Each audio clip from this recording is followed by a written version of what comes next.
Hello বন্ধুরা, আমরা সূত্রের সাহায্যে বর্গনির্ণয় অষ্টম শ্রেণীর আরেকটা অঙ্কের সমাধান করব। এখানে অঙ্কটি আছে 108। এখন এইটাকে আমরা সূত্রের সাহায্যে বর্গ নির্ণয় করব। যদি এখানে সূত্রের কথা যদি না বলতো, যদি বলতো যে বর্গ নির্ণয়, তাহলে শুধু ওইটাকে 108কে আমরা বড় করে দিতাম। কিন্তু এখানে বলছে যে সূত্রের সাহায্যে বর্গ নির্ণয়। এখন সূত্রের সাহায্যে বর্গ নির্ণয় করতে হলে এখানে আছে 108। এইটাকে আমরা একটাকে এ ধরতে হবে, মানে এই 108কে ভাঙাইতে হবে। ভাঙ্গাইয়া একটাকে এ ধরতে হবে আর একটাকে বি ধরতে হবে। যেমন আমরা লিখতে পারি 100 যোগ 8, তাহলে কত হয় 108। এখন আমরা এটাকে কী করলাম,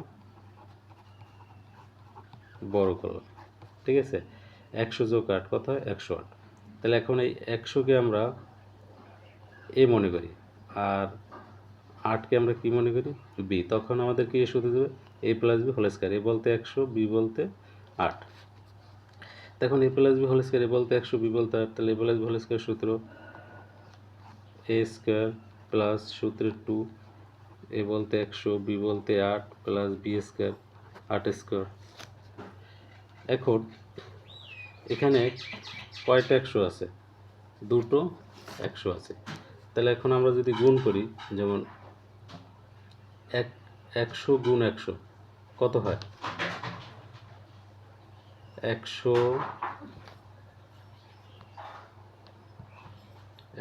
গুণ 100 10,000। 100 গুণ 100 10,000 প্লাস 2 দিয়ে যদি 100 গুণ করি তাহলে কত হয় 200। 8 দুগুণ 16, 1600 প্লাস এখানে কয়টার দুইটা, আটাটা কত 64। এখন আমরা এই 10,000, এই 1600, 64 সবগুলোই আমাদের প্লাস। তাহলে এগুলো আমরা কী করব, যোগ করব। তাহলে কত হয়, এখানে আছে 10,000, তাহলে আমরা যোগ করি 6 4 0 0 4 6 0 0 6 6 0 6 1 0 1 আর এখানে কত থাকে 1। তাহলে 11,664, এটাই অ্যান্সার।